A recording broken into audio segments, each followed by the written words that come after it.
All right, I guess we could get started. Hello, my name's Greg Caruso. I am director of the Patrick J. Waide Center for Applied Ethics here at Fairfield University.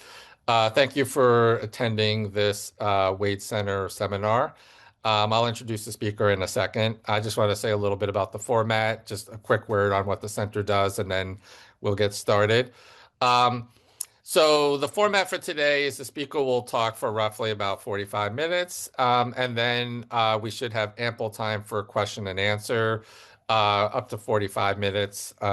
So no later than 5:30 we'll go, but if things sort of peter out a little before that, that'd be fine too. So um, the Waide Center, oh, sorry, also just really quick on when we get to the question and answer period, unfortunately, we won't be able to see the attendees, but if you use the raise hand function, I will unmute you and you could ask your question to the speaker. If you feel more comfortable typing your question, you could type it into the question link on the bottom, or use the comment feed, and I will just read it to the speaker. I'll let you know more when we get to the Q&A. Um, just a word about the Waide Center. So the Patrick J. Waide Center for Applied Ethics advances learning, research, and dialogue about the leading ethical issues of our time. The center has three main strategic missions: curriculum, research, and outreach. So with regard to curriculum, we offer a host of applied ethics courses across the university. One of our most in-demand courses is business ethics. Another course that students are interested in is AI ethics. And so two of those topics hopefully will intersect today with our speaker. We also offer courses on healthcare ethics, environmental ethics, and a host of other applied areas.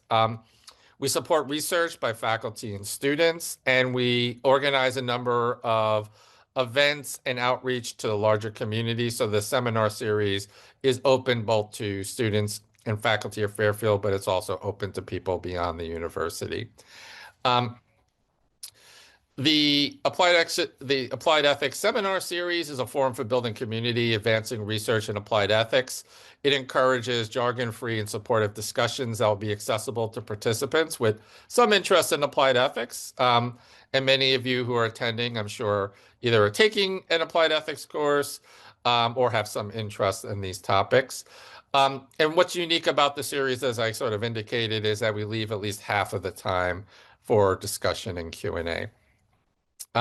So I'm very excited today to have with us Alex John London, who will be speaking about moral loopholes, senior executives, and ethical AI.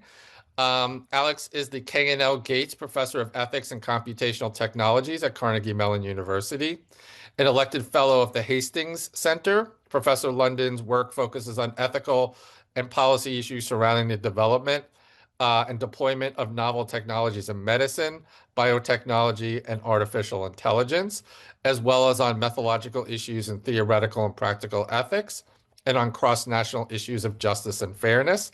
He's the author of more than 100 published papers and book chapters, as well as a number of books, one of which you will be able to see on his background in a second, on his screensaver there, The Common Good. So thank you, Alex, for being here, and I will pass things over to you.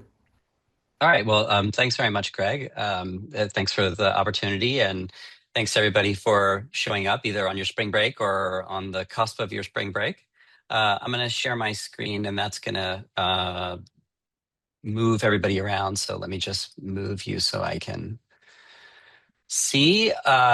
Okay. So yeah, so I'm going to talk about moral loopholes and senior executives and ethical AI. Try to get this over in 45 minutes so we can have some conversation afterwards. I want to disclose that some of the substance of this talk was originally appeared in a paper that was commissioned by a grant from the SWIFT Institute. So when you move money in banking, your SWIFT code, they had a nonprofit institute that supported research. And so this paper's on SSRN. You could scan the QR code if you want. So this was supported by a grant from that institute. So I'm going to talk about a model of responsible AI, and then I want to talk about what are loopholes, where they might appear in ethics and oversight, why you should care about them and their closure, and how senior leaders, by that I mean C-suite executives in corporations, um, constitute, and their responsibilities constitute a loophole in a lot of responsible AI, and what we could do to close the loophole with some examples. So, um, let me first just very quickly take you through a pretty big space, but when I talk about responsible AI, what am I talking about? So if this is a symbol to represent some sort of AI system, that gets created through a process of taking data, figuring out a task that you want a model to perform that you could build from that data, then building that model, validating it or testing it, and then green light deployment or not. And usually then there's some update of the model so that it's not a linear process, that there's a cycle. And if you can't validate your model and it doesn't get deployed, right, then the cycle would end. Or if you get a better model and you displace it, the cycle would end.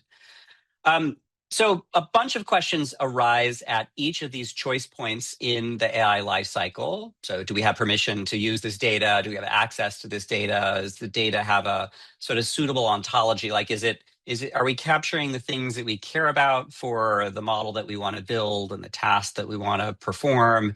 Are these direct measures of what we care about? Are these proxies?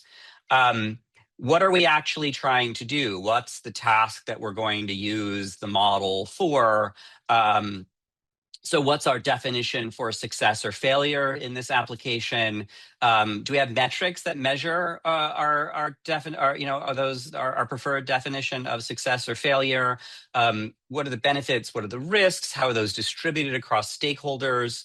And then what are strategies to promote benefit, reduce risk, ensure autonomy, and so on? I think all those are questions that arise at sort of the task level. At the model level, there's something like, what's the policy that our system is implementing? And so how does the system, and given its inputs and its output, distribute risk across stakeholders?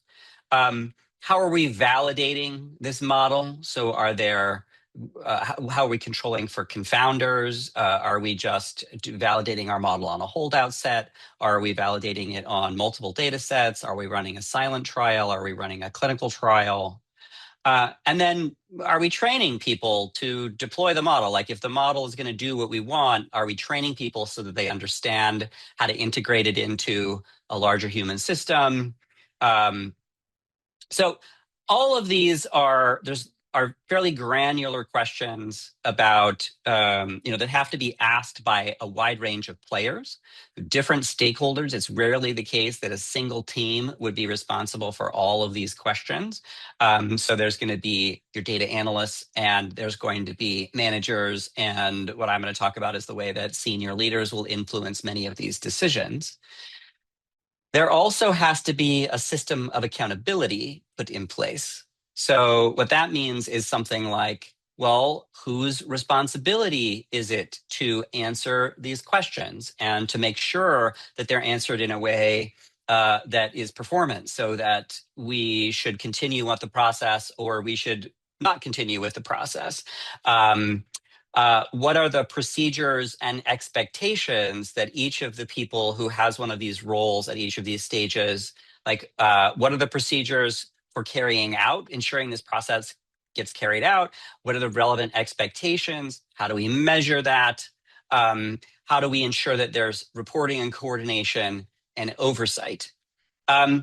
This is also a kind of cyclical system, but it's at a managerial and organizational level. And that is precisely the type of thing that a developer, so you might say, well, developers would be responsible for, some of these very specific questions. Developers are not responsible for setting up the system of accountability within a firm. That's usually the purview of very senior leadership. So here's the first central claim I want to make in the talk. That was all just by way of sort of background when I talk about what do I mean by responsible AI, and some of the details about sort of how AI sits within an organization. So a loophole. I took very seriously the idea that this should be jargon free, but at the same time, I want to try to be clear about definitions of terms so that I can persuade you of certain things. And so I'm going to introduce this idea of a loophole.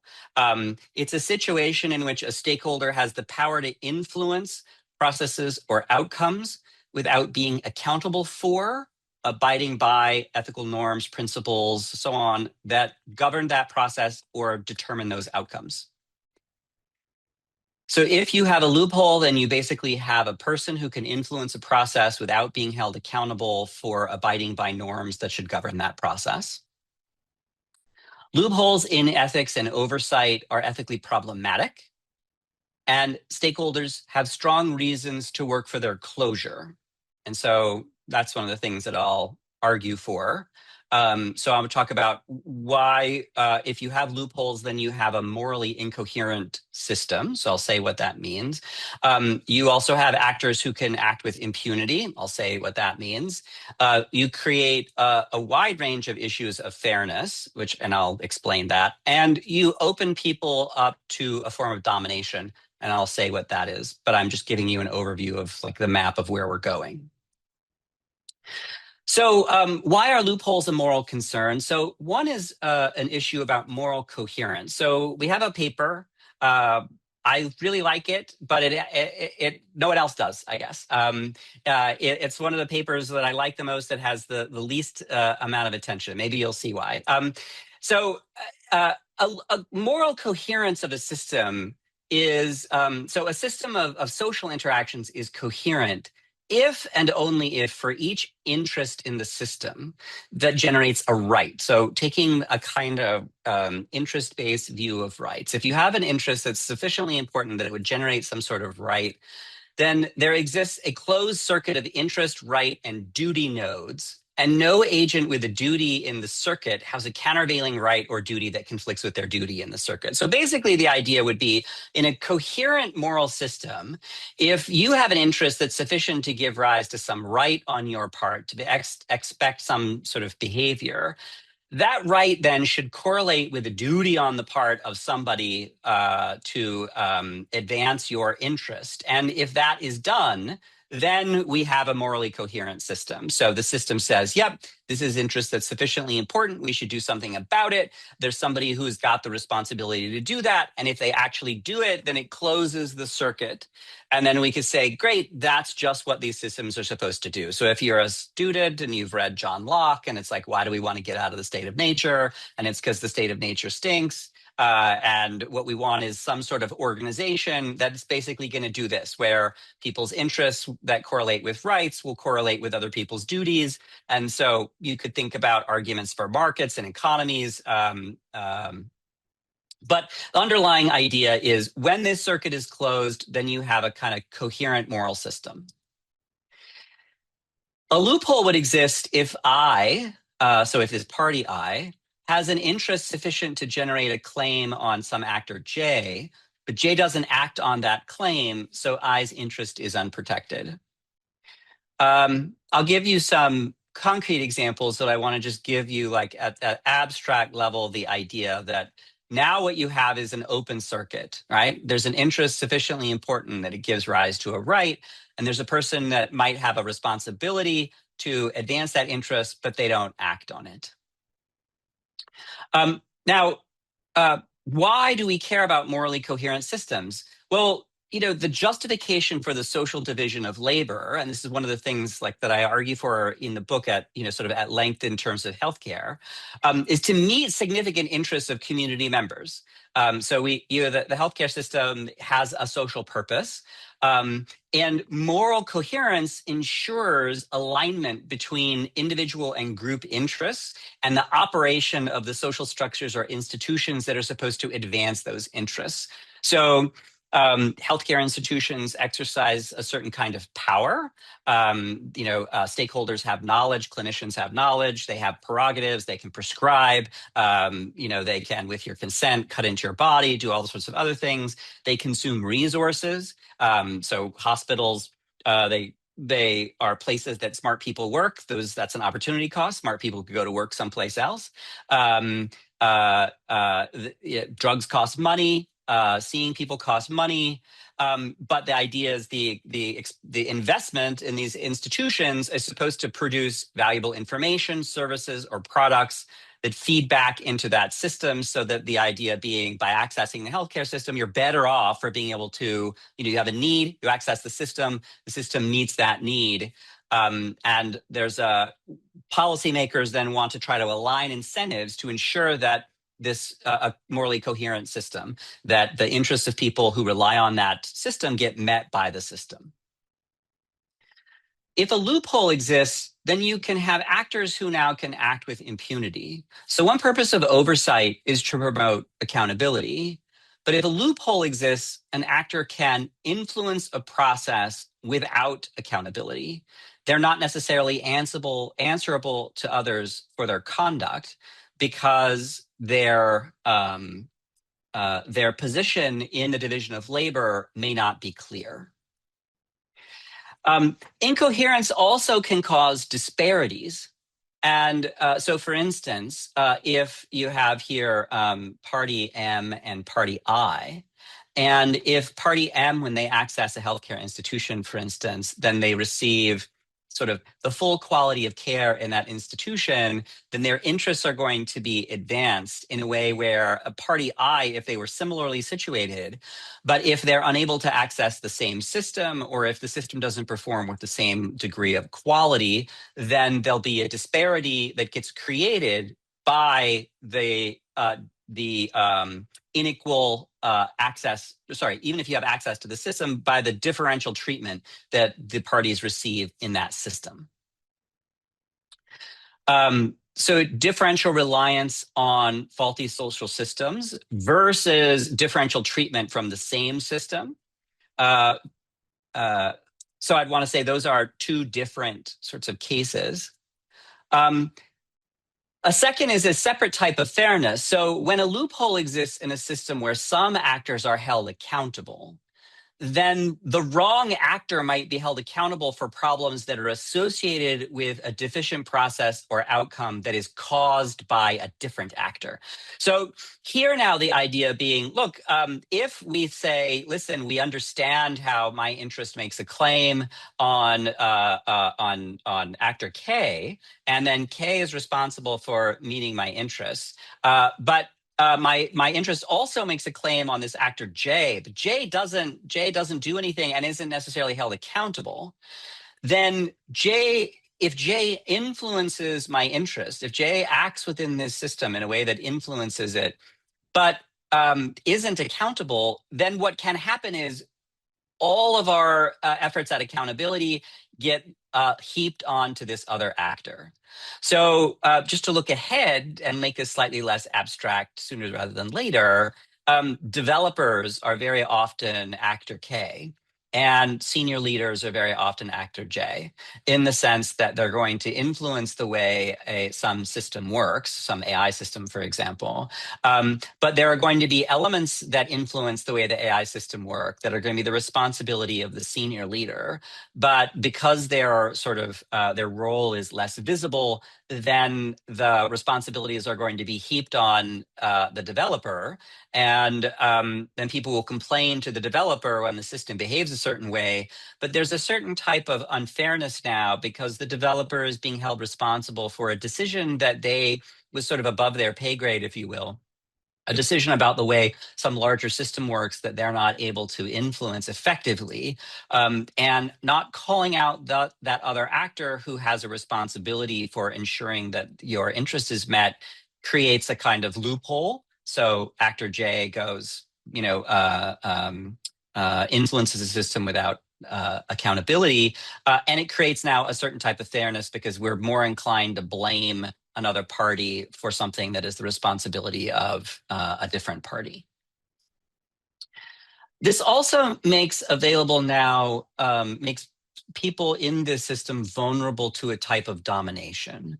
So an actor I is going to be subject to domination at the hands of another actor J, just in case J has sufficient power over the information available to I, or the circumstances in which I chooses, or some other factor that might modulate I's choice, such that I desires that I choose to realize some functioning, some basically chooses to make some choice or act in some way, um, then I chooses to do that, regardless of how the I's values relates to how what they do relates to their values. So this is a notation from a paper that I wrote with my colleague Hoda Haydari, where the idea basically is, where sort of the be here is something like your ability to function. How are you're going to do something, you're going to be in some way, you're going to make some choice. And usually the idea is you do that because that's what lines up with your values. That's what's best by your lights. Domination is what happens when someone else can make it the case that you choose what is best for them or by their lights, not necessarily that you choose to do something that is best by your lights.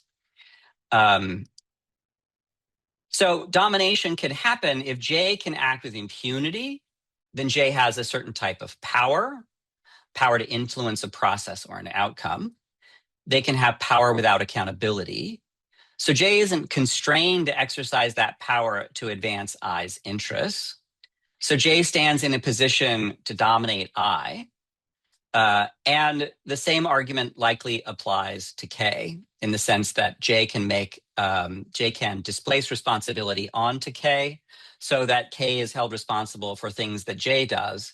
So the impunity can be both that J can act in relationship to I in ways that influence how I chooses without being held accountable, and then blame for any of that can be heaped onto a different actor. Okay, so that's all my concerns at a very high structural level. And so now what I want to try to do is make this concrete by arguing for my second claim, which is that the failure to focus on decisions and responsibilities of senior leaders constitutes a loophole in ethics and oversight. So there's been a proliferation of guidance. There have been people working in this space long before it became super exciting. Arguably, there have been people working in this space back since the 1980s. So it's not just that we needed AI frameworks now. I mean, we're at the point where we have laws. Laws are usually later on the scene. There have been lots of frameworks around for a while. Here's just one, sort of review of the ethical principles and the number of documents that they appear in. But a common theme across many of these documents is that there's a clear focus on developers. There's an emphasis on technical aspects of models, so making sure that AI models achieve some of the values that were on that slide, like that the models are fair, or that the models respect people's autonomy, or that they're transparent, or something like that. There's a growing recognition of the value of seeing AI systems as socio-technical systems. So even pushing back against the second bullet point, that the emphasis on models can overlook the way that problems can arise from the way models get embedded in social systems. That's also increasingly recognized. There's also increasing recognition for the value of inclusive engagement with users and the public, so that it shouldn't just be developers that are making some of these decisions. There should be some sort of co-development with people, with impacted parties. But there's relatively little emphasis on senior leaders, people that run the organizations, especially run the corporations that produce these products and that create the environment in which developers who produce these products work and operate.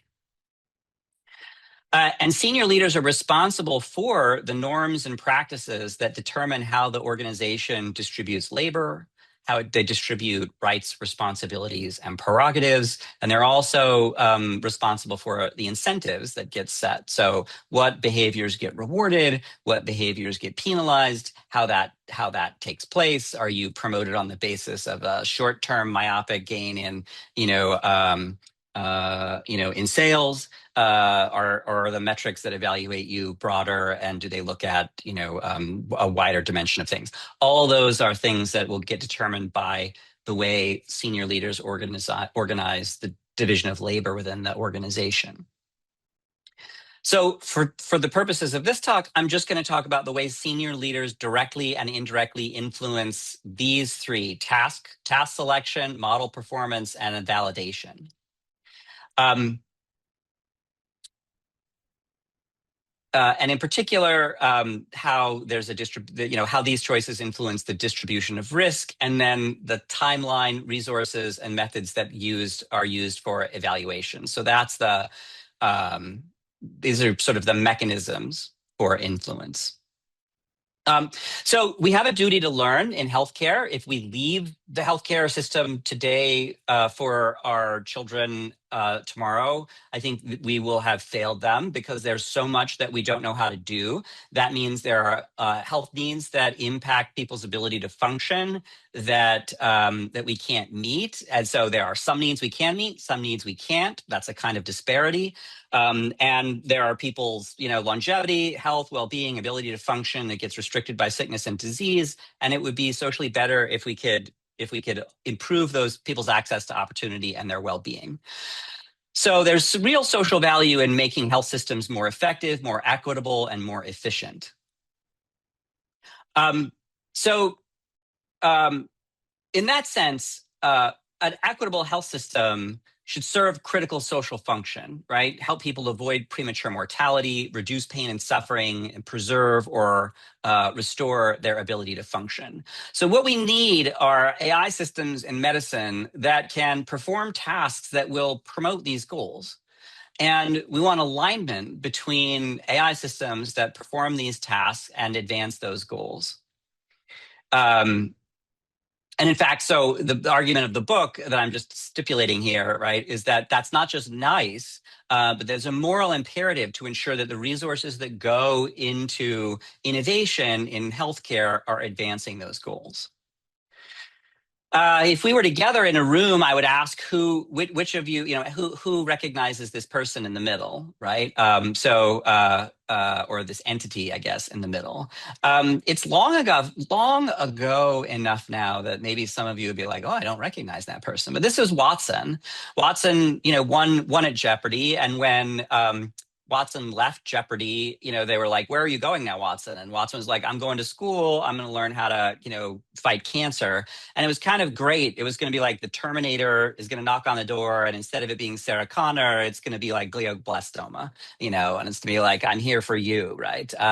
And so it's like, great, solve one problem with another.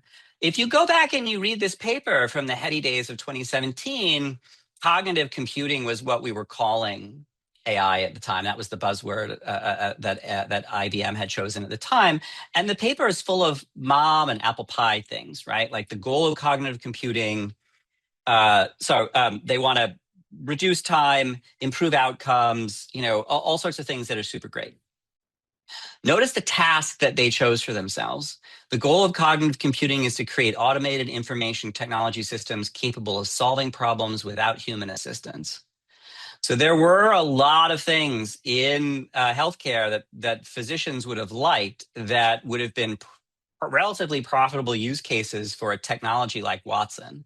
But they chose what would be the brass ring. So healthcare in the United States at that time was probably $3 trillion industry. It's about $5 trillion industry right now. And if you could solve these problems without human assistance, you would capture a huge amount of that pie. But the question was whether that was a task that technology could actually complete. So in one of these retrospectives, the author says most doctors would have been delighted to have an AI librarian. And if that's what IBM had originally promised, they might not be so disappointed today. But the Watson story is a cautionary tale of hubris and hype. Watson was recently sold to Francisco Partners, a private equity firm, for $1 billion. Now, like as a humble philosopher, I'm like, wow, $1 billion is a lot of money. They spent $5 billion on acquisitions alone. They had 7,000 people that were working on the Watson system. It was a total failure that they needed to just cut their losses and walk away from. So this is an assessment from this piece in Slate. At the time, people would sort of say, we're making huge gains in AI and healthcare, and they would point to Watson. I think the consensus, as far as I can tell, if you look back, is that there really weren't any lasting gains that we got from the experience with Watson in healthcare. And so in that sense, there was a lot of money that was put towards something that not only failed in retrospect, but that at the time, even people who were inside were sort of like, I'm not sure that we have picked the right application for the type of system that we have. So the point of the example is that using AI to discharge the duty to learn requires a division of labor across many different actors. And senior leaders are one of those actors. And it is unlikely that it was the developers of that system that chose to go for the brass ring rather than to go for something that would have had incremental and meaningful value for clinicians. Um, and so the failure to recognize their role in influencing, which problems are the topic for are sort of we're trying to solve with AI. Means that the arguments that I made before, whether they're able to act with impunity, whether they're able to escape blame, those are all concerns. So that's my task selection example. I'm going to move away from healthcare for understanding sort of the model and how the model distributes risk. So this is a more recent example. It's sort of ripped from the headlines. Air Canada deployed a chatbot, one of these newer generations of chatbots to answer customer questions. And Jake Moffat is reported to have asked the bot to explain Air Canada's bereavement policy after his mother passed away.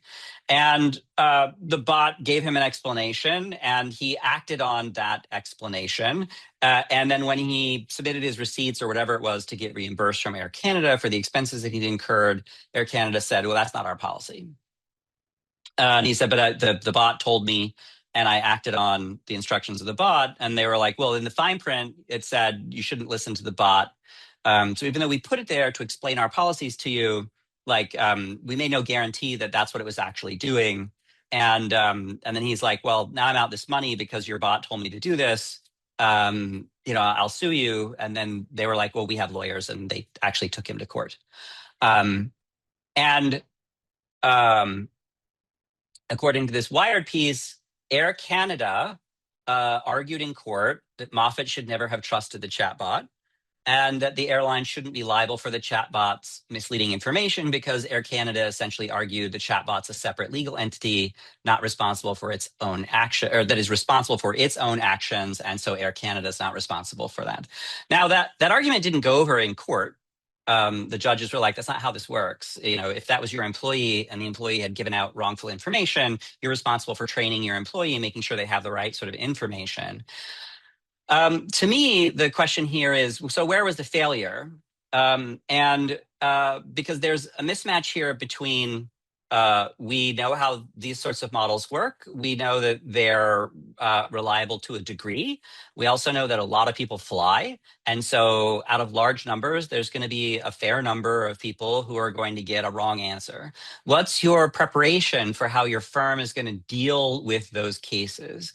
And and do you like having a setup where you're inducing your client to rely on the device that you've given them with the stated purpose of providing them information, but then disclaiming liability when they do that?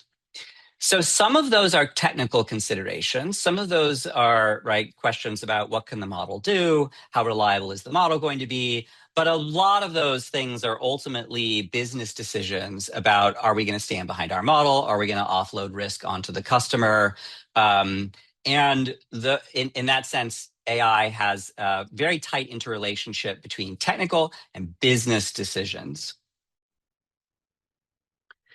So who bears the risks? So the developer alone can't decide how to distribute risk. Lots of AI models play an important role in distributing risk. Senior leaders shape that division of labor. Senior leaders were probably, it's amazing that case went to court. We know, like JD Power, who does the rankings of airlines, says that negative publicity constitutes about a 400 point out of 1,000 points on their scale, a 400 point loss if your customers see negative information, negative press about your organization.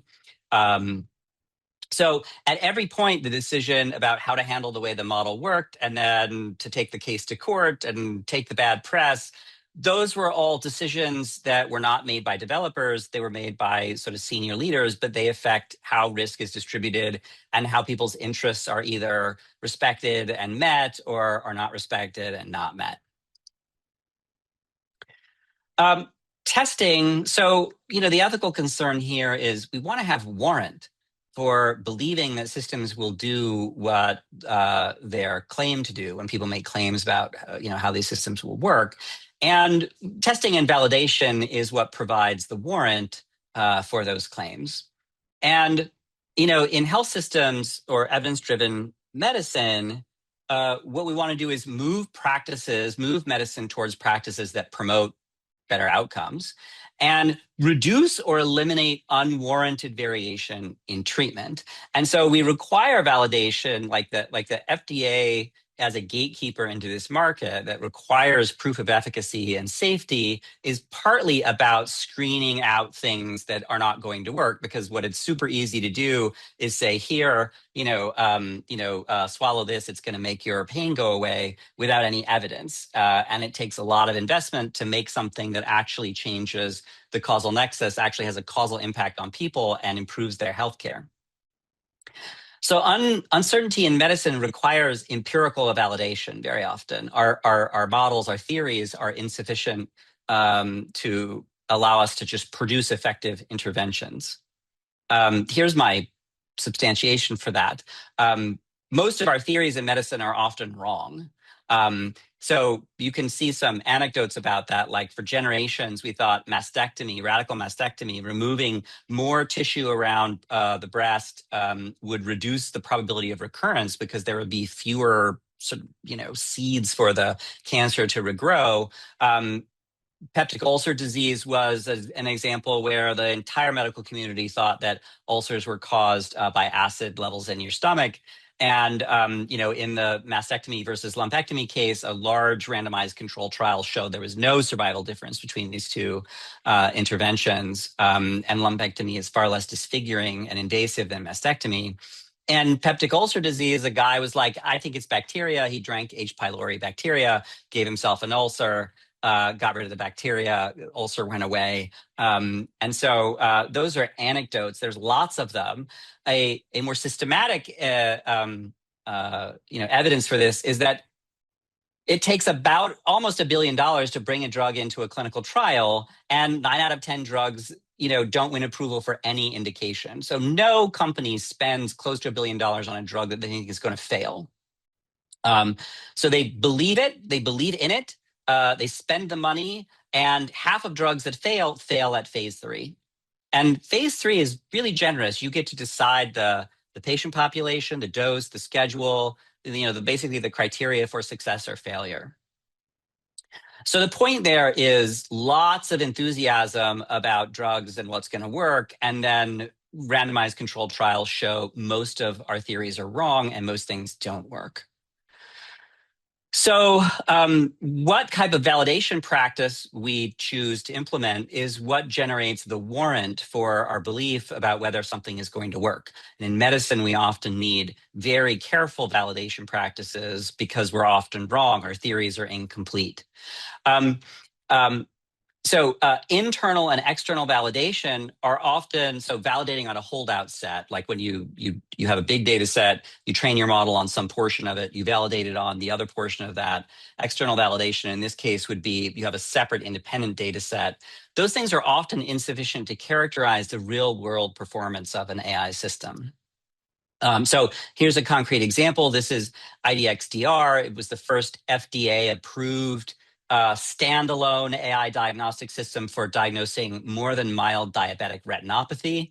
All that matters for this is that when you did purely in silico evaluation, you just evaluated the algorithm on databases of retinal images. You had a very high sensitivity. And to their credit, the authors at that time were like, we are unlikely to see numbers this high in actual practice. And that's for a variety of reasons. The images in databases tend to be curated. They tend to be of better quality. You've got rid of the low quality images. And so they ran a trial, a trial in the world, and their sensitivity was 10 points worse, but it was still above what the FDA had set as a threshold, which I think was something like 84%. By contrast, there are studies that show that the sensitivity of a human sometimes is 30%, so that your actual human doctor, I mean, it's a probability that they say you have the disease when you have the disease, might be a third of the time. Others are better. They're about 70%. So FDA set the threshold higher at 87%. But the idea being, if you just validate on holdout data, you often have better performance than you're likely to see in the real world. So who determines validation practices? So here's where you can have the direct influence of senior leaders if they explicitly determine the validation method. But you can have the indirect influence of senior leaders but when they set the timeline for development. So if they say, we got to get this out there very quickly, that can preclude running a clinical trial, because the problem with clinical trials is that they're difficult to assemble. They take a while to complete. Also, if they set the budget for development, then that alone might determine what type of validation practice is going to be available to you. It may take agreement to access external data sets. So whether you can even do external validation will depend on whether you have access to data sets that are independent of the data set you use for development. Personnel training and infrastructure for silent trials or a randomized trial. So, if you have a silent trial where you're running the system in the machine in parallel with while people are, carrying out their standard practices, and you look for concordances and discordances, well, you have to pay for the time of the people who are going to monitor the silent trial while the other part of the organization is carrying out what it's doing. And so that's another type of stress on budget and timeline for development. And so it may be the case that we would blame developers for insufficient validation practices, but very often developers don't set the timeline for development or the budget. Those are constraints that are given to them, and they're given to them by senior leaders. So here's another sort of concrete example from the healthcare space. So I didn't do any of this research. I'm just reporting research from the published literature. So Epic is the leading electronic medical record provider in the United States.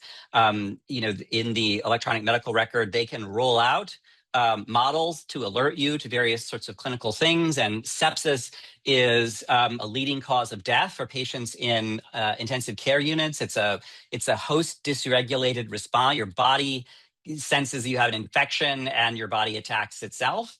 And so it's the sort of thing that you'd like to detect very early when you can stop the cycle, because the farther along it gets, the more difficult it is to treat. They rolled out this proprietary model before there was any independent validation published. And then Karandeep Singh and his group at the time at Michigan, looked and they said, wow, it has a huge number of alerts and it misses a huge number of cases. So that means there's a lot of alert fatigue. And then there's a lot of cases of sepsis that aren't alerted. And their conclusion was the widespread adoption of the Epic sepsis model, despite its poor performance, raises fundamental concerns about sepsis management on a national level. So here's a case where there was what the authors purport is insufficient validation of that model before it was rolled out. So, Epic captures the costs of providing this as a product to their customers, but it doesn't necessarily advance the health needs of patients. You get a lot of alerts. It misses a lot of cases of sepsis. And so it's not clear that there's been a value add. Part of that is likely from insufficient validation. Further reporting, STAT said it learned that the Epic sepsis model uses a curious piece of data to make its prediction whether the doctor has already ordered antibiotics. And so technically in the AI parlance, we would say this is something like label leakage, but basically the idea is the data the model was trained on includes a physician making a prescription because the physician already thinks that the patient has sepsis. And so if your data has that data point in it, when you validate your model is going to look very good. In the actual real world, where the doctor is relying on your model to decide whether to give antibiotics or not, the model's performance will be much worse because the doctor hasn't already made the prescription for the model to say you should make the prescription. Other analyses were like, this model it works worse than claimed, mostly because of the nature of billing codes, that the information in the electronic medical record is there mostly to support billing practices and less to support sort of learning and the kind of research and development. And if you're training your model off of that data, then it might not have the right type of granularity and the diversity of patient situations. So, in an emailed statement, the company said, look, these people's studies, they don't take into account the way what's required to sort of fine tune these models in order to get the real world performance that we expect to see from them. Now, if that was true, that would also be a real problem because what we care about is the actual performance of the model as it's implemented. And if it's difficult to implement a model, then the question is, well, how many of the institutions that are doing that are doing it well? So two issues was the validation of the model sufficient before it was deployed to the public? And the second one was the firm sufficiently responsive to good faith concerns once they were raised? And so much more recent evaluations seem to support the Michigan evaluation. So in this 2024 piece, what they said is the alert provides a median lead time of 0 minutes.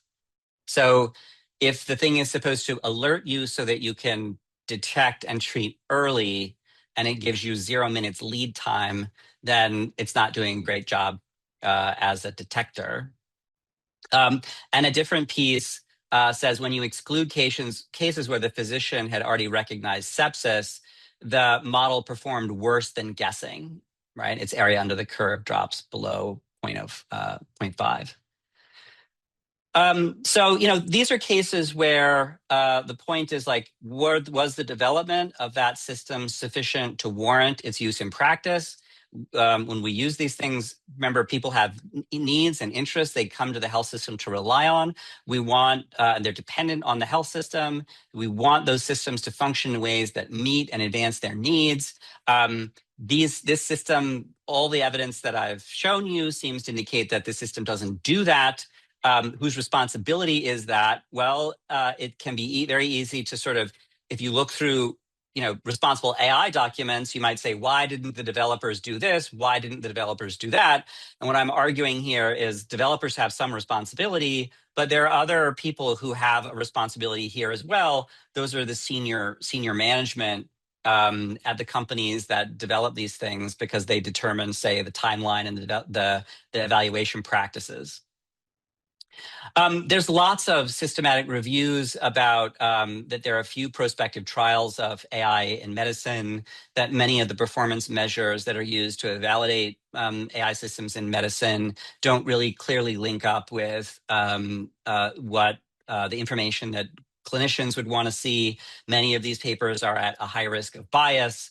This was a study out of Stanford that looked at FDA-approved AI systems. None of those 54 high-risk devices have been evaluated by prospective studies. Among the 130 devices they analyzed, 93 didn't have publicly reported multi-site assessments. So the idea there being it was validated in a single site, like here at UPMC or one of the other institutions in Pittsburgh, and then the idea was it's supposed to perform equally well, in Detroit or in Los Angeles, or in Ottawa, which. Like your prior should be that would be unlikely because the hospital systems function differently and the patient populations are likely to look very different. And so you'd want to see some evidence that that's the case. When you look at recalls of AI systems, so this is given that a system was recalled, how was it trained? Not given, not given that a system was trained this way, how likely is it to be recalled? But what you can see, right, is that when there's no clinical test, then that's a large proportion of systems, AI systems that are recalled were developed without meaningful clinical testing. So the key points here are that if senior leaders are not accountable for responsible AI practices, then there's a loophole in ethics and oversight that exists. If others are held accountable for those associated failures, then that's kind of unfair because we would be holding one stakeholder accountable. So that stakeholder may be accountable for some portion of that, but to the extent that we're holding them accountable for decisions that were made by somebody else, then that's unfair. While the loophole remains, various stakeholders are now vulnerable to domination. So healthcare systems, where if you could say, yeah, we think this thing works, here's the evidence that we have, from internal validation or whatever. I'm not privy to, those conversations. So, but the idea is, when you control the platform and you can just make a button where you can roll out, an analytical tool, and you have control over which tools will be rolled out or not. And so you can influence the decisions of people in those institutions without necessarily influencing them on the basis of the kinds of evidence of merit that those people have a responsibility, about how the system is going to enable those people to discharge responsibilities that they have. And so without accountability, stakeholders can't align AI systems with individual interests and social obligations. So by focusing most of our efforts on a smaller subset of people, especially technical people, to the neglect of other people who influence the system, it makes it more difficult to achieve the goals of responsible AI.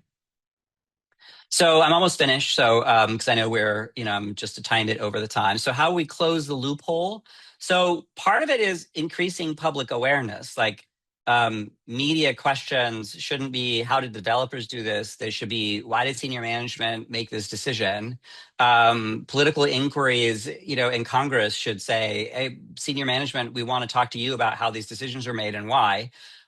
Shareholders should say, so senior management, we want to know why these were the decisions that were made about either which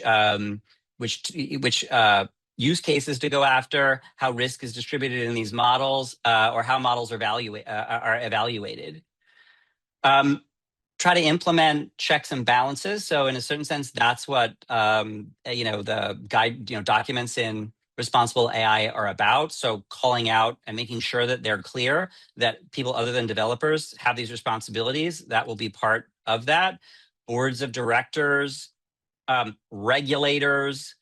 So finance is one exception. In that area, there's, it's well understood that CEOs and members of the board are responsible for model risk. There's ongoing conversation about how much AI that includes. But I think that's a model that could be extended into other areas, that senior leadership should have some accountability for model risk. And then I think there's room for litigation to try to make sure that these substantial social interests are recognized and that there's some social follow through on trying to hold stakeholders accountable who influence these outcomes. So this is my conclusion, right? These loopholes in ethics and oversight are morally problematic. We have strong social interest in closing them. Without sufficient focus on senior leaders, responsible AI is subject to a loophole in AI oversight. And then collective action is needed to try to close that loophole. So it could start with including senior leaders in more of our responsible AI literature, but I think it goes beyond that.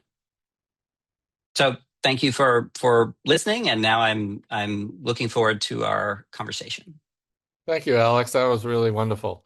What a really interesting talk. So for audience members, there's two ways you could ask questions. You could use the raise hand function at the bottom of the screen and I will unmute you, or you can use the chat or Q&A function and I can read your question. So um, I will see if there's anybody who has a hand. Uh, any questions? Well, while I'm waiting, I can ask mine. Um, So yeah, really, really interesting. I have so many questions. I don't know where to start, but um, one question I have is like just how do you, from the beginning, like how do you handle the responsibility gap kind of literature, right? So I understand this moral loophole issue, and it's a really, really interesting one. So it seems like we normally hold developers accountable, but really we should be holding executives more accountable. And I like the way that you analyze the risks and how and each of the various stages. But even in the pure developer stage, as a philosopher who's kind of worked a little bit on responsibility gap issues, um, with systems that are completely autonomous or not programmed in the way that they behave, um, to what extent are even developers responsible? Yeah. So my view, like there's just not enough time to write many Yeah, things, yeah, and yeah, and let's definitely anything. But like I'm not a big fan of the idea that there is a responsibility gap once the system is autonomous, yeah, mostly because I think we have a lot of things like the clutch on your car, the brake system on your car is probably autonomous in a certain sense. So what we do is we require that there be certain parameters of reliability that we can expect, and the people that make your brakes or that clutch or most parts of your car have to make sure that that instrument performs within those parameters. right. And so, my worry about the AI literature is like if I had like an autonomous system that does something badly, and then the question is, well, did you know how the system was going to work before you deployed it? There's part of the challenge here is making sure that you deploy systems in closed enough areas, closed enough spaces where you understand at least what's the relevant parameters are, where you can have some assurance about how they're going to behave. So, like if we just take like a concrete example, like if an autonomous vehicles are being rolled out on roads, um, and in a certain sense, people are being asked to be part of the development process, the research and development process for these systems. With not necessarily without their, it's very difficult to get individual consent, for these sorts of things. And so my view is like it's complete trying to have a loophole exactly for the firm to say it's the car's responsibility. Mhm. My view is like it's you, if you're putting this product out on the road, you're responsible for its behavior, and if you can't characterize what it's going to do and under what circumstances, then that's a liability you're opening yourself up to. And it should be unquestionable that you're the one who's responsible. Because if we say otherwise, then it just creates a huge loophole that you could drive a truck through. Yeah, yeah. No, that's really interesting. In terms of the validation issue, right? So I found those findings really interesting. Those that failed to validate or didn't go through the validation process tended to be recalled at higher rates. Outside of healthcare, how often are systems even put through the process of that kind of validation, right? I see in healthcare, right, like on the sepsis case, that's a really interesting one, right? It's pretty clear that we want to validate these systems, just like we would test other types of Yeah. interventions for effectiveness. I wonder, Mm-hmm. like, how outside of the healthcare realm, there's less regulation, less requirements for that kind of validation, and the risks are just as high, if not higher, when you're talking about like, you know, AIs that could affect safety or well-being, or that control energy systems or grids or even financial systems. I mean, these things could do a great deal of harm, even if not just on an individual level, on a kind of systemic level. Mm-hmm. Mm-hmm. I mean, you work in this area more than I, so I mean, to what extent are these put through the validation So process? So I think that that's part of the issue that we're in Yeah, kind of the cowboy early days. And people are often willing to rely on the say so of the vendor. And for certain things, like if it's just recommending a movie to you, yeah, who cares? And in fact, it's so hard to know what people might like. You might be better off if it's radically wrong because it'll show you something you wouldn't have otherwise seen, right? But like that's because that's a super low stakes area. Autonomous vehicles, much higher stakes. And then yeah, the question would be, why should we hook systems up to manage a nuclear reactor or something else without very clear sense of here's the gains that we're going to get in reliability and here's the safety margin that we've got, like what engineers on day one of engineering, it's like safety. Let's talk about safety. And I think what we will catch up to is making sure that there are better validation practices. Look, there's always a trade-off. Like there's going to be more innovation than studies that we can run to validate things. So partly that has to be titrated by risk. But also we have to look at what's the best alternative. Like we have lots of places in engineering, manufacturing, where like the systems that we use, which could already use other types of AI, are incredibly reliable. So before we start to supplant those with other, more probabilistic systems, let's have a sense of what's the actual sort of benefit that we're going to get, and how have we made sure that the risks are bounded within ways that are sensible. So in that sense, I think I'm saying nothing new. This is what when we talk about like medical tests. That's what that literature is all about. Like very smart people from statistics and medical ethics and other things trying to be like, how do we validate these tests to make sure that what are the operating characteristics that we need, when would you run this kind of test. To me, that's exactly the literature that we should be talking about when we're talking about evaluating AI systems more broadly. Yeah. Any questions? Let me see. People or Eric or Dean, anyone? That's not Eric Peterson. Okay, good. All right, Eric, go ahead. Hey, how's it going, Professor? I really appreciate this talk. It's gotten me a lot. I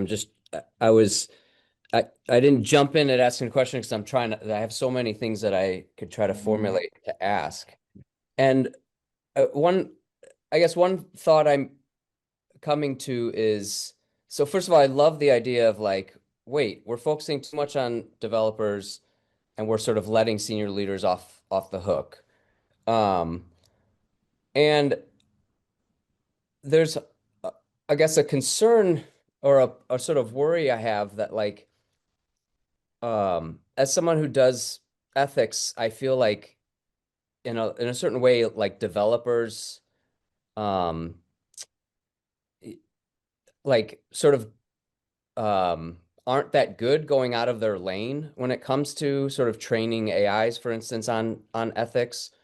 Um, and I guess my concern is that it almost seems like you seem very optimistic that the senior leaders are even the kinds of people that could um, sort of like help at all these sort of touch points in sort of bringing about responsible AI. Um, So Go ahead. So I'm not necessarily optimistic or pessimistic about whether like they're able to do this. I think like many people would require some additional training, some additional thought. It's more that there are certain responsibilities that we do see senior leaders and board members as having. So in finance, for instance, the idea is that the CEO and board members have to sign off on model risk. So that is to say, partly because if you're running a financial institution, your financial institution is not an island unto itself. It's connected to other financial institutions. And so if you go under, you can kind of drag people down with you. And so it's a very concrete, like you as an individual have to vouch for the risk that you're taking on and whether you can manage it and manage it in a reasonable way. And so that creates an incentive. It's an incentive now to like, let's look at that risk. Do we understand it? What are all our models? How are our models connected? Are the individual risks reasonable? And is the cumulative risk of all of our models reasonable? I think that's a good paradigm in the sense of, and I think some of the curtain has been drawn back a little bit with much more recent events, right? Where you have very different views from corporate CEOs about what type of behavior they are willing to tolerate from their model or think is a good thing for their model to do. And so, I think the question about models that will undress people on social media, to what degree is that like happening on platforms because some engineers somewhere don't know how to stop that, or because very senior leaders who are responsible for the way those models work, are willing to tolerate it, or even, see it as a certain kind of virtue? That's interesting because today in our business ethics class, we talk about corporate leadership and corporate culture. And a lot of these points are very similar, right? That like it's the norm setting at that top level, right? That sort of sets what tasks do we want this AI system to develop, timelines, budgets, all sort of set the norms, right? And create a kind of culture. It is interesting because when you use analogies like as just ethicists, when you think of military ethics and think of other contexts, um, yeah, it's always like the private who gets court-martialed. It's Abu Ghraib, the person who who committed the kind of, atrocities. But it's really the leadership that set the norms and the kind of pressures that create those kinds of behaviors, and yet they're usually not held accountable. It's a sort of universal problem. I think that your model could sort of be extended and applied to lots of different decision processes. Right. Um, And so that was really the hope for, like the yeah, original paper about like having a graphical model so that you could yeah, look at a system and sort of be like, look, for what are the responsibilities? Who are they allocated to? And then are those people discharging their responsibility? Are they closing the circuit? right, And the part of the problem is you're right. Like the further down the ladder, the hierarchical ladder you go, the more assiduous we are about making sure that we hold people accountable for discharging their responsibilities. yeah, And partly that's just because there's more layers of oversight, the further you go down. And the yeah, higher you go up, there's just fewer layers of oversight. There's fewer layers and that's why then you have to resort to these other things, either external regulation or which can be soft or hard, right? Litigation, but like activist shareholders, I think they have a role to play there. Especially because it's very clear, like, senior leaders who come out and they're like, they're going to say things that communicate the value of their firm. And that positions them, socially. And, as an activist shareholder, then you should be able to say, like, is that the kind of way we want this firm to be positioned? Because, like, CEOs will listen to the street. yeah. I'm kind of curious, like on your graph of those various points of intervention, are there ones that we already are more inclined to not allow the loopholes for? So, for example, one of the ones I'm thinking is data was one of your beginning starting points, and I'm thinking of like Anthropic. And so there's huge controversy with Anthropic. In fact, you're probably part of the lawsuit. I'm part of the lawsuit. They basically used published texts from lots Mm. of people who've written author. Your books were probably used to train the system, and now there's a case being waged against Anthropic where a lot of academics are part of that lawsuit. Um, I think like that decision just inherently seems like an executive decision. Like that decision to me seems more and easier to say that line of the direct line of causation goes right to the executive, right? It doesn't run it's I don't know. On your graph, are they still shielded? Is there still a kind of loophole involved? Or are there like a decision at that level? Are we more likely to sort of hold executives to account than we are to designers? So I think Yeah. that question exactly, like what Yeah. are we going to, so as I understand it, Adobe Firefly is a image generating model that Adobe trained on licensed content. Yeah. And and then the allegation is that lots of other models are trained on content that wasn't licensed. And presumably it isn't just a developer who's like, well, what data can I use to train this model, right? Like, Exactly. Yeah.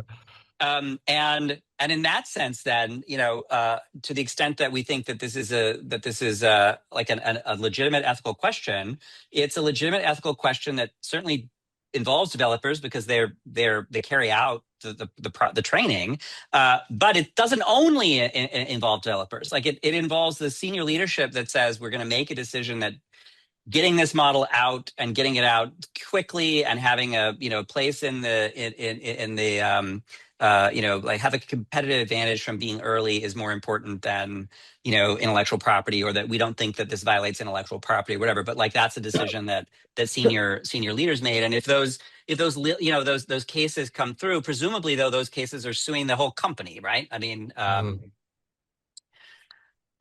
yeah. Yeah, so litigation. Yeah. Students, anyone? I could offer even more credit if you ask a question. Yeah. Anyone go?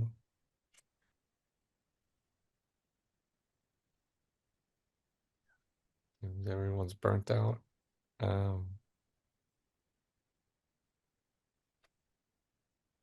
Interesting. Yeah. So, oh, Eric has another question. So let me. Sorry. Yep. Go ahead. You're still unmuted. Sorry. I I wanted to just follow up. I appreciate everything that you said, and love the discussion between you and Greg. Um, but I guess I wanted to hear a little bit more about um, like the senior executive or senior leader sort of punting, or I mean, one of the loopholes, right, is sort of like um, saying it wasn't me, it was the developer or something like that. It would seem, right? Um, and like, do you think eventually we'll just sort of that's just in this current uh system, or current corporations and firms with adopting AI, that those sort of senior leaders are just weak and will be weeded out? Will it require um boards, um or some sort of regulation? I guess I just wanted to hear a little bit more on your thoughts on how to um, make sure we're getting the right senior leaders. Yeah, I think one of the challenges with this sort of talk is what I'm trying to sort of surface is something that is invisible. Like there's a party who gets to act without even really sort of, you know, appearing as a character in the play. And now they're a character in my play because I'm telling you about them and what they do. And that makes you think like, well, how are they, sort of offloading, and how are they shielding themselves and hiding? And I don't actually think that's the way it works. I think part of it is that when people sort of think about, well, how should we regulate this? How should we think about this? They think just immediately about the people who are the most directly responsible for the innovation, where that's like the developer. And in the research context, people will talk about like, well, medical researchers and their responsibilities, like their moral responsibilities, the same way we talk about doctors and their moral responsibilities. And doctors have real moral responsibilities to patients. They also operate in now basically highly corporate environments where their behavior is constrained. Researchers work for academic institutions or private companies, and those organizations they work for play a role in deciding, in shaping some of their decisions. I'm not absolving them. I'm just saying you have to ask, why was it that the product was developed this way? And those decisions often go back then to managers or leaders. And so it can be, but my model here is it's not necessarily that a bunch of senior leaders are like, I'm shirking or I'm hiding. It could come as a revelation to them that they have any responsibility for responsible AI. Like they're not AI people, they're not technical. That's sort of far, further down in the product development chain. They don't make those decisions. And so part of it is just sort of saying like the decisions you do make do influence those decisions in ways that impact people's interests. And so it might be a surprise to learn. Now, I don't think that's the case for some of the things more recently where people have sort of been like, yeah, I don't mind if my model, I do or don't want my model to do certain things for the government, or I seem to be more or less okay with my model doing certain things to, about nudity and stuff like that. But I think for many of these other things, it can be the case that just treating it like it's a responsibility further down the ladder is the status quo. And in that sense, so one of the questions, in the chat is like, is this a new issue? And I'd be like, Yeah. it's not so much a new issue. It's just that the speed and the reach of this new technology and the fact that we don't yet have established practices for regulating this new technology. So if you watched, there's a great documentary on Netflix about the MCAS system on Yeah. Boeing Yeah. airplanes, In right? fact, we just went over this in our class, so my students know about the Boeing example. Yeah. Great. So I think that's a super interesting thing there about like, what was the role? Like, were the engineers the Yeah. ones that, wanted that to happen that way? Or was that a business decision? And that business decision then trickled down into these engineering problems. And Yeah. so, that's where I would say like, so genuine accountability here should be, this goes for people whose model of the organization was that they could squeeze out, more return on investment by sacrificing the safety of the vehicle if the allegations are Yeah, true. yeah, no, yeah, yeah. So George Hathwaite has that question. He has a second part to it though, so let me read it. So, is this a new issue? You addressed that. Are the senior leaders of AI firms acting any different than, say, railroad tycoons or robber barons? But then he also asked, is federal regulation the only path forward? I think you touched on that at the end of your talk, but you could say maybe a little bit more. I mean, I have very few hopes for. I certainly hope that federal regulation isn't the only path forward because I don't see there being much of an appetite for new regulation anytime soon. So I think I like to look for other levers, and so like litigation is a lever. Activist shareholder. That's what that's about. Trying to find ways to. But I also just think, look, that like the media, academics, the general public, when there's an accident, instead of sort of, saying like, well, how did this happen from somebody lower down? How did what were the engineers thinking on this? Sort of be like, what were the most senior leader peoples doing? That, like, because sometimes there are good people in good organizations that make good decisions and bad things happen because that's the kind of world we live in. There's a chancy world. And then sometimes there are bad decisions that are made in good organizations and nothing bad happens. And, you can be like, whew, thank goodness we got lucky. Yeah. And we want to try to create a system that reduces the probability that people are going to make these bad decisions because AI has the potential to create a lot of value. That means it's also incentivizing people to try to capture as much of that value as they can. And, to me, like an ethical system is a system that makes value and distributes it equitably across the shareholders, the stakeholders who rely on that system.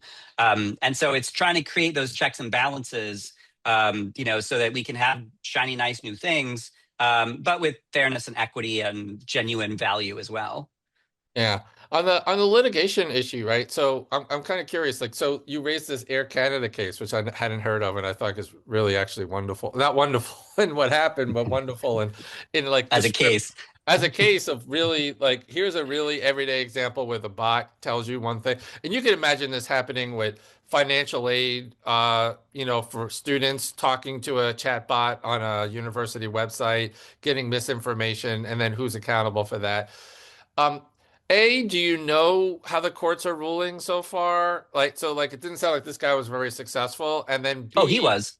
oh, he was successful. Okay. Mhm. And then I was just B, how likely is it that judges are going to want to hold executives and or at least at the corporate level responsible, or how much would you think they're willing to screen those protections based on that separation between the technology? And so it wasn't us, it was a poorly Yeah. programmed.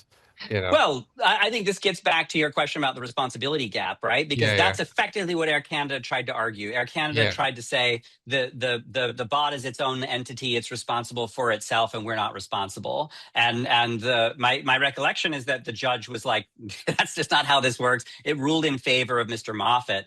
yeah. He got Oh, his it like did. $900 Canadian, right? Okay. And the company got a huge amount of embarrassingly bad press. Um, you can go on the internet and you can look at a wide range between private insurers or states or municipalities that administer various types of entitlement programs where there's the allegations are of larger patterns of people using these systems to mass deny.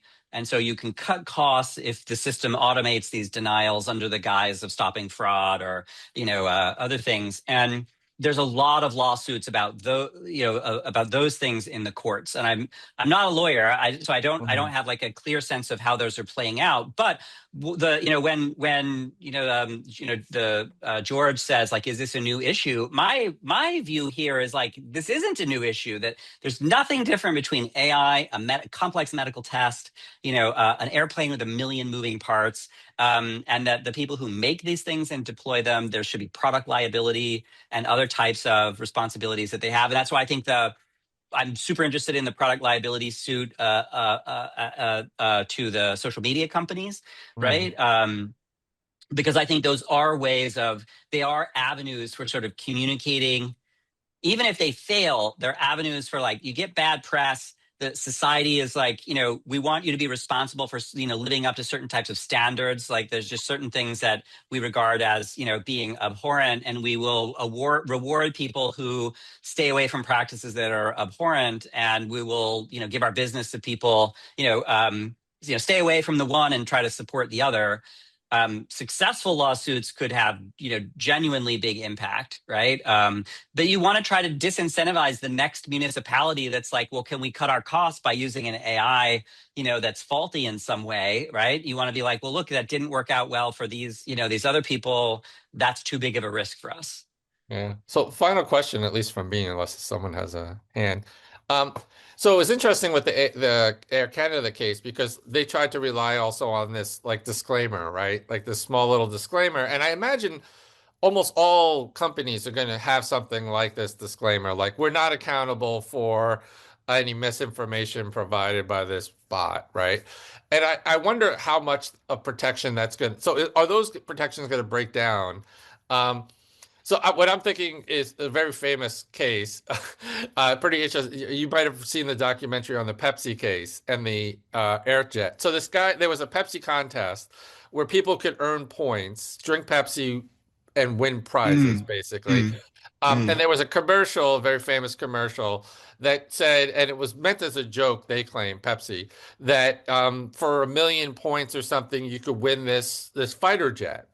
But there was no disclaimer. It happened that there was a disclaimer in the Canadian commercials, but not a disclaimer in the US commercials. And this guy basically reasoned that if he bought the value of basically 1 million points, let's just say the plane was worth $5 million. Getting the 1 million points would have been $300,000. He actually went to an angel investor who gave him the $300,000 to basically leverage it to get $1 million jet. And it went to court, and the judge sort of threw it out, unfortunately. But it seemed to me he had a pretty good leg to stand on, given the lack of a disclaimer. But I wonder, like, are they going to be able to hide behind these disclaimers in a successful fashion, or are the courts going to ultimately say no? I mean, because of all the reasons you point out, and the moral hazards of a kind of moral loophole, that we can't allow universal protection due to disclaimers. Yeah, I mean, so not being a lawyer, I'm not going to hazard like an actual legal opinion. Like the thing that I'm going to say is, I think there are places where there are these disclaimers. So everybody relies on Excel, but Microsoft, my understanding from a legal perspective, like letter of the legal law is like Microsoft does not make any claims about the reliability of Excel. So like from a letter of the law legal perspective, like, is their liability hedged and covered? Like, yes. But if it turned out tomorrow that there was an error in Excel and, like a bridge fell down or other things, like, first of all, what would that do to their product? Right. So like what Microsoft's business would tank. And then I'm not sure. I just don't know. Like when I taught a class in the law school with a law professor colleague, and students would say, what would I do? What am I liable for? His response was, whatever 12 people in a box say you're liable for. And so, but I think that legal question is a separate question from like Yeah. Microsoft has a real business imperative to have the perception that their product is very high quality and extremely reliable. And in a certain sense, that's what we want. The legal system is incredibly costly. We don't want to always have to be litigating things to get them to work. We want firms to understand that there's real value in giving out, making products that are high quality and reliable. And moreover, that when they support testing that validates that, it keeps out. It's super easy to be like, here, like, this thing works, right? Like it's got no value.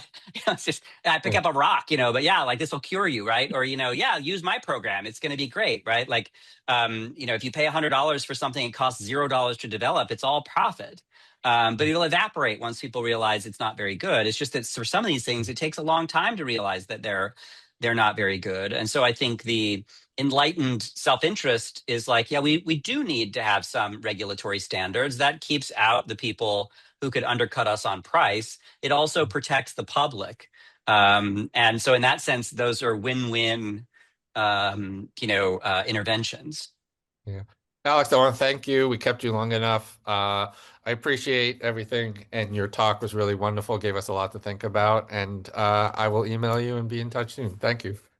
All right. Thanks, Yeah. everybody, for coming.